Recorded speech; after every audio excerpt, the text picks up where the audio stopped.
This is such a cool panel. You guys are in for a treat. Our good friend Stacy at RIW has done an amazing job pulling together some of the thought leaders on precision targeting, and we're very lucky that they are all here in Boston. As I mentioned before, we have some incredible mobile innovators here, and this is a panel full of them. So hi, thanks for coming to the panel. I'm Stacy Friends, and as Debbie said, I'm with Roberto Israel and Weiner. I specialize in intellectual property law. I'd like to introduce the panelists. In the interest of time, the full bios are on the slides because, it's a little tight today. So we have David Chang, who's CEO for PayPal Media Network and the Boston office. We have... To be fair, I am not CEO, so if you want to give me that promotion right now... Congratulations, David. That's awesome. Woo! Oh, look at this. You're right. The full bio's right. It's wishful thinking. We're working on it. And then next to David is Tony Longo. And Tony has a new startup that's focused on connecting local communities within neighborhoods. And next to Tony is Jennifer Lum, who's the co-founder of both mobile advertising company Adelphic Mobile and Apricot Capital. And next to me is Adam Tobin, who is founder and I'm the vice president of business development for mobile audience targeting platform JumpTap. Thanks, guys, for being here. So I'm going to move away from this because I'm finding this kind of awkward. So I'm going to sit like they are. And I'll sort of click through these, so. Oh, no, I won't. There we go. Okay. All right, I'll just sort of click through these here and there. And where'd my mic go? Okay. Oh, okay. Oh. Like I had one. That's fine. Yeah, sure.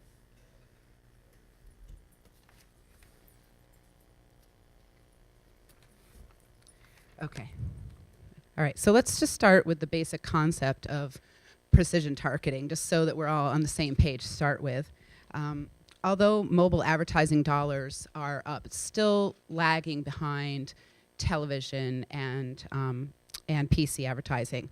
So precision targeting aims to improve on the targeting possible on PCs by taking all of the existing traditional big data, such as demographics, context, job title, DMA address, et cetera, past purchasing behavior, and combining them with the data points that only mobile can provide, such as location and search behavior, and all in real time. Add scale, and you have a very powerful information which hopefully will increase the ROI for mobile advertising. So in terms of functionality and the technology, Adam, let's start with you. If you're a marketer, what does targeting mean to you, and how would you best utilize the power of cross-screen targeting, mobile targeting? Well, I think for a marketer, you're really ultimately trying to reach your audience, connect with a consumer, and do it through a unified platform.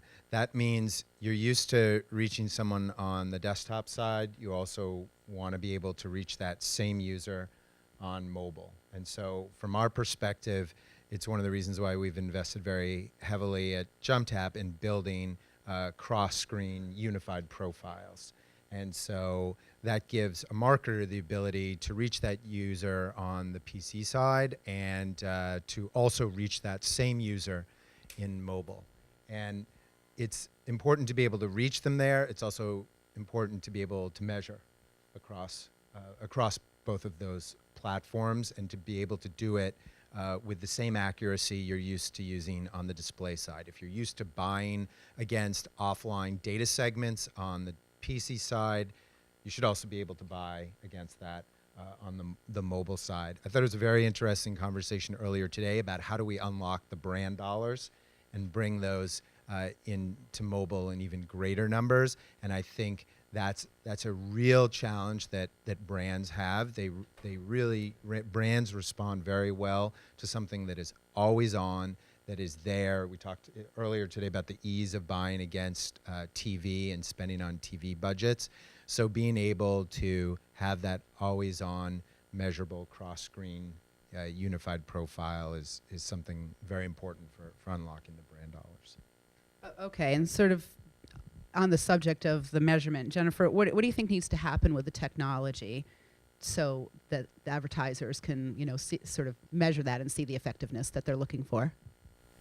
Sure. So I think it really comes down to a few key things. First is around targeting, right? So I think audience targeting at scale is required on behalf of all of the ad tech and platform companies to give marketers the confidence that they are actually reaching their desired consumer segments of a certain size.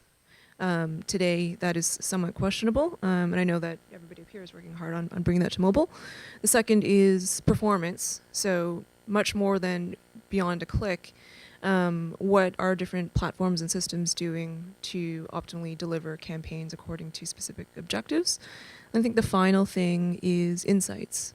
So giving marketers and brands the knowledge and data behind what data variables and targeting parameters are actually driving performance for a campaign, giving marketers back knowledge around the users that are actually engaging with their brands and their services in mobile. Thanks. And then just Adam, back to you to sort of close up on this subtopic. Talk about what you call the feedback loop. What does this refer to, and how does precision targeting help with this? Well, I think to Jen's point about the importance of really having some accurate targeting, it's one thing to have the reach. It's another thing to be able to really reach those users. I want to be able to find the green consumers who are in market to buy a new car in the next 90 days, being able to measure against that and know that you're reaching that audience, and then per your question about the feedback loop, really being able to measure that after the fact. So being able to engage in the offline attribution that people have been able to do between the online desktop world and offline purchases, but also being able to bring that through that unified profile, measuring that attribution after they have their mobile spend. And even sometimes it's just as simple as taking a look at those campaign results and being able to see real reporting down to those data segments so that they can go back to whoever the brand, whoever the original advertiser is, a direct marketer, and say, here are the real results. Here's what really happened, and we're not guessing here. We're not using what I think the Wall Street Journal yesterday, and they're talking about cross-screen, use the term probabilistic. We're saying here are the real users. This is the real offline data about them. These are the actual, down to the unique, consumer level. These are the people who clicked, and these are the people who were seen in that closed loop. So one of the key aspects, obviously, here is the geo part. Tony, your new venture, Black Avenue, is, as you've described it, hyper local. How does the type of use and processing of data that we're talking about here affect your app and the opportunities for advertisers? I'm an interesting piece of this puzzle because if anything, I'm on in your side of the room. I mean, we're building a consumer product that we would like to please people and have people use as often as possible.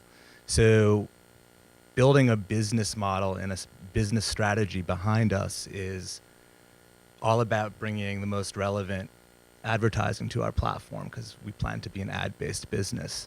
So, touching on where in how we leverage companies like Adelphic and JumpTap and PayPal to bring the most relevant ads to create the best experiences is that's the way we're looking at the data right now. And then on the flip side of that, do we participate in giving some of our user data back to companies like yours to provide a better experience for all? Okay, and David, PayPal Media Network's also obviously very dependent on that type of geodata. How does that affect what you do? Yeah, I guess in a couple different ways. So the PayPal Media Network really is a product of an earlier acquisition that PayPal had done. So I was part of a company called Where. We were all about mobile. We were all about location. Our CEO, not me, used to joke that in the early days of location, if it tracked and moved, we would just track it. There was like pet tracking, there was like fleet tracking, people tracking. We struggled for many years to try to find a business model out of it. And so towards the tail end of our venture before we got acquired, what we really found was that location was such a key element of commerce overall. And so when we looked at how advertising leads to ultimately what buyers and sellers and consumers and merchants, we were leading down this path where geography was clearly just one of the many ways that you could target a consumer. And so, the team in Boston, as part of PayPal Media Network, like we have this deep mobile DNA. But when we look at like the ways to reach the right user, like location is one element of it. And I think the other interesting thing about being at PayPal is that in addition to being a provider of these ad tech services, we're much like Tony's venture, right? We're a direct-to-consumer entity, right? And so PayPal, eBay, those are all many. Hopefully, actually, quick show of hands: how many people use PayPal or have a PayPal account? So so you know the service, you know what we're after. Okay, and so one of the things that came to mind and might be in the minds of other people here in the audience is all this data that we're talking about. Is it making anybody nervous? So let's just take a second to talk about any privacy issues, or is there any real ability to personalize using the data that we have? And David, why don't we just start with you on that? So we clearly have a lot of data on consumers, right? Whether it's data that we get from eBay, for PayPal, a lot of first-party data. We have access to third-party data.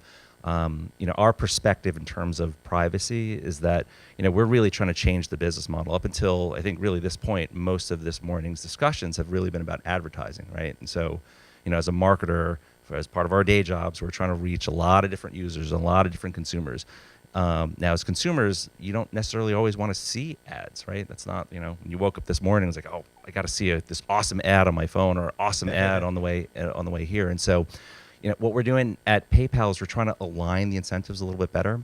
And so as we move from just advertising to commerce, the notion of privacy and using data in a good way really aligns things. And so, in the long term, what we're trying to do is connect a merchants of any size with consumers all over the place. And ultimately, we only make money, in the a little bit further in the future, but we only make money when that consumer chooses to buy something. So the merchant obviously would like to sell as much as possible. And so when we look at privacy and data, everything that we're doing is we're trying to align things so that that consumer is able to purchase something. And since that consumer has that choice, we want to use that data in obviously good ways, right? And so if you're not interested as a consumer in a product, the data that we use to target you isn't particularly relevant, unless it actually pulls together what you want with what the merchant wants. I think ultimately, we try to look at it in advertising in general. To David's point, it's almost less relevant whether people wake up in the morning and say, "Yes, got to see the newest ads that are out there on my cell phone," and more about the value exchange. What are you getting in exchange for interacting with the advertising? Are you getting valuable content? And to the point around privacy and sensitivity, because mobile is a much more personal experience than a laptop or a desktop media consumption experience. We really want to make sure that the user has proper notice, proper choice. I mean, we're very proud of having supported Evidon's first, sort of an industry first for being able to have an opt-out inside of an app. And for a long time, people have been able to come to JumpTap directly and do that.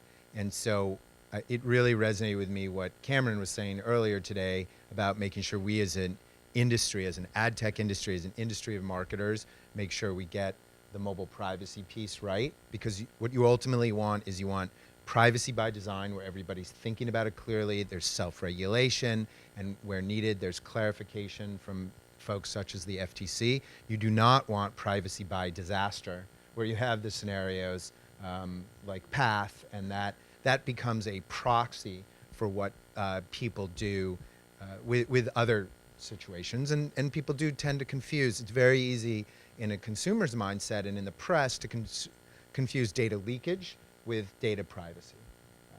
And in one case, there's unhashed, unencrypted data just being sent out about you. That's bad from a data leakage perspective, for say nothing of the fact that you were not given proper notice that what was going to happen, and a choice to opt out of it if you wanted to.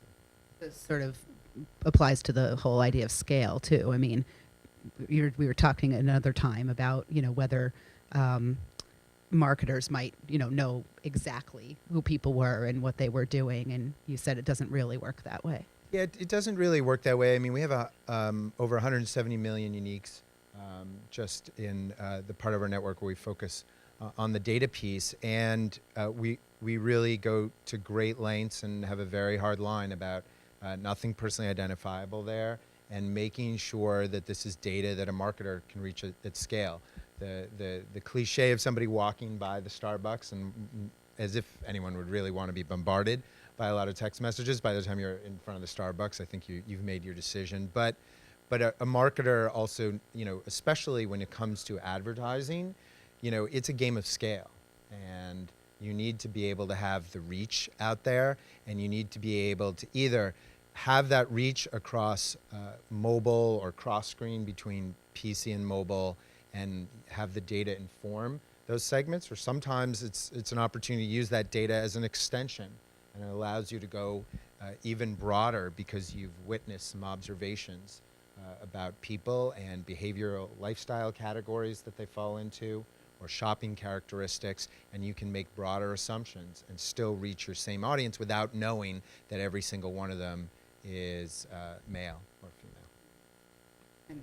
Yeah, Adam, to that point, and I'm going to do a quick demo here. I know it's on my iPad. I tried to get this to work, but I failed. I'm sorry, guys. But we have an interesting take because we're looking at neighborhoods through a lens, and actually a user-defined lens. And like the Starbucks example, you walk by a Starbucks, it's like, boom, come in and buy something.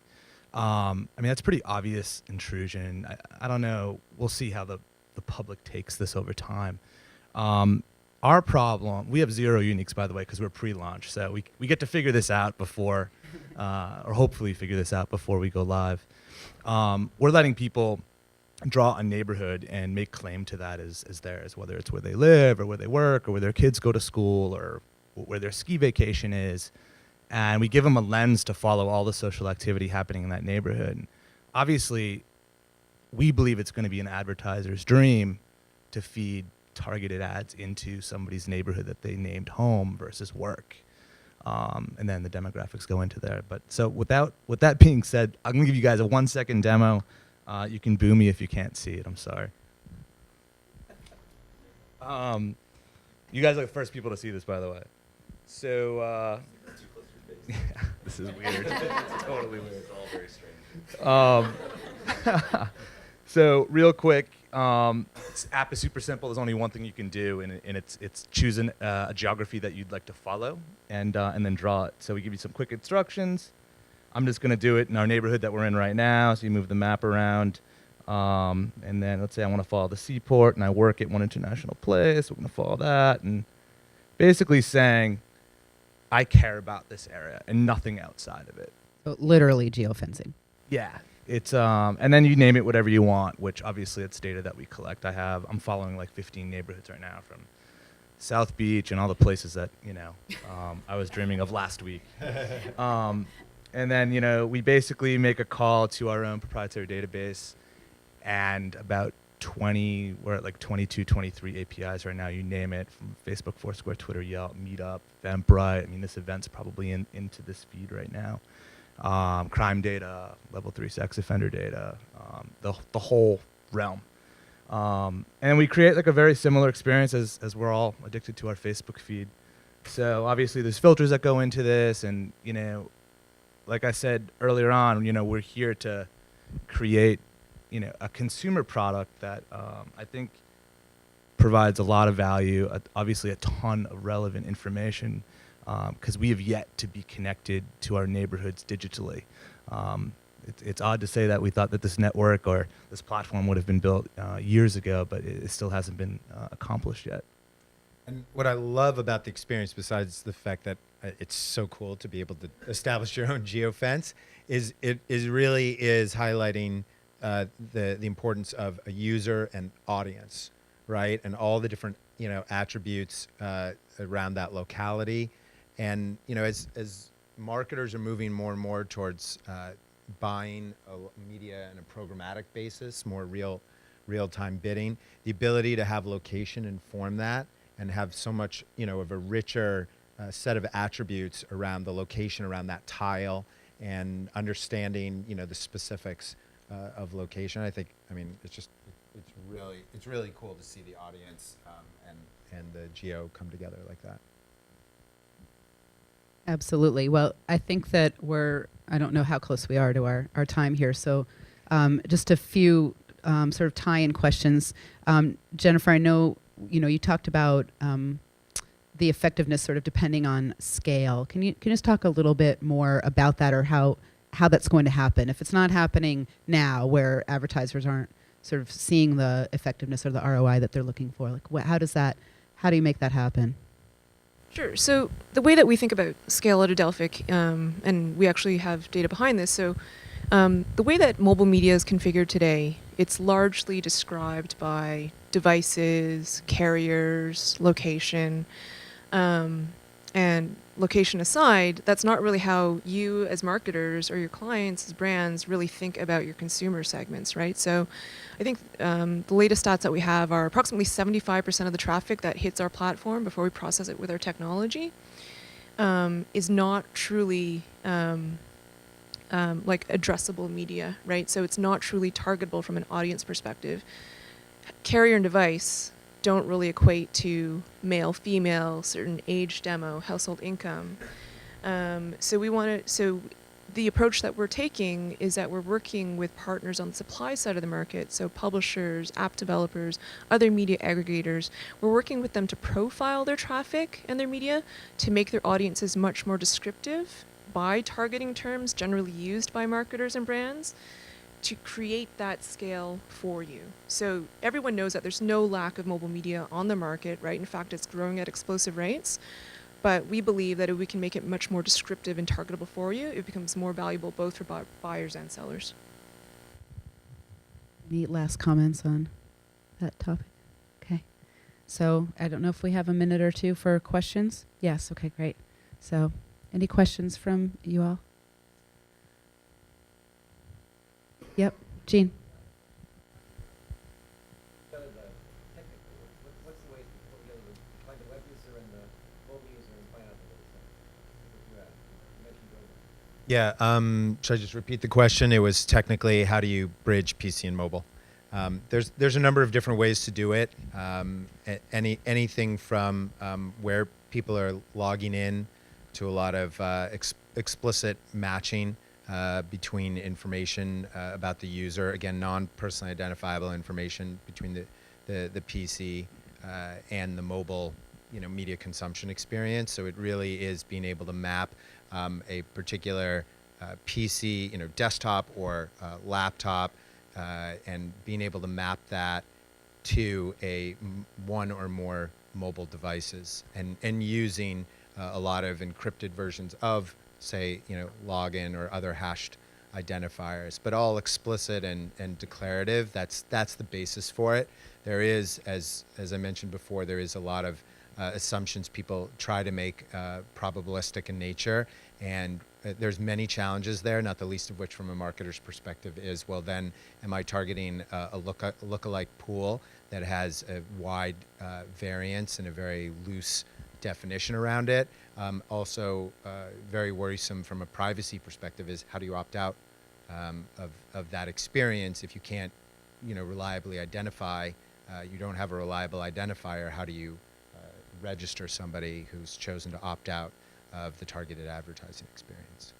And the way that we're doing that is probably even more simple because we're our own entity, right? And so what we do to tie a mobile identity with an online identity is basically the actual identity that you use as a registered user. So I wanted to also just throw out one other point around sort of multi-channel, because I think we talked a little bit about mainly mobile targeting, and a lot of it is trying to figure out like where you are as a consumer, whether you're online or mobile, and then the other big piece is like where you are physically, right? And so what we're doing is we're figuring out your mobile identity, your online identity, as well as when you go into physical retail locations. Like, for example, there's a J. Crew on Newbury Street, and I go in and pay with my credit card. Like, I'm there physically as a person, right? And so taking all three of those identities, kind of pulling them together to get a really complete picture of who you are, where you are. Anybody else? Question? Quickly, Thank you.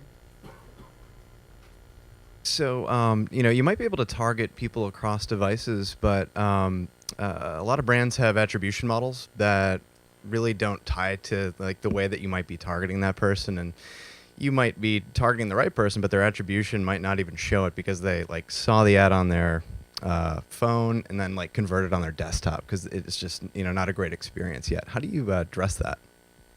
Well, that's the point of bridging the identity, bridging the unified profile between PC and mobile, so that when you run the campaign, you're actually serving it and whatever you need to do in terms of frequency capping, sequential messaging, and then after the campaign has run, measuring the attribution model against the people who actually saw the ad, clicked on it.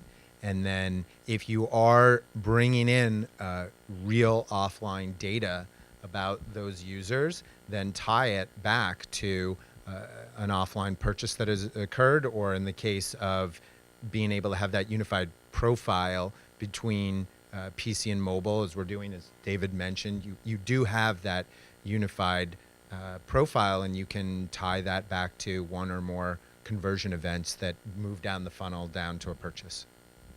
Self-displacing ad servers, because maybe ad server numbers might not line up with what you're tracking, right? I mean, I think people have always had a measurement challenge, where the question was, do we see ourselves replacing ad servers? Ad serving as a function is a highly commoditized function. So I'm not sure how much there really is to replace anymore. I mean, we just like just about everybody in the mobile ad tech space, we work with all kinds of third-party impression counting metrics. So you always want to be able to accommodate someone if the buyer's coming and saying, hey, I need to be able to track, and I have to be able to go off of these numbers, then it's DFA, it's whoever. We want to make sure that we're able to accommodate that. So I mean, that there's just a way to keep that in check, while still, I mean, the notion of a traditional ad server has kind of changed a lot. We work very closely with Celtra. Grant was talking earlier about some of the sexy units they work with. You just ultimately need to be able to ensure that the buyer has a mechanism for tracking and verifying those the impressions served.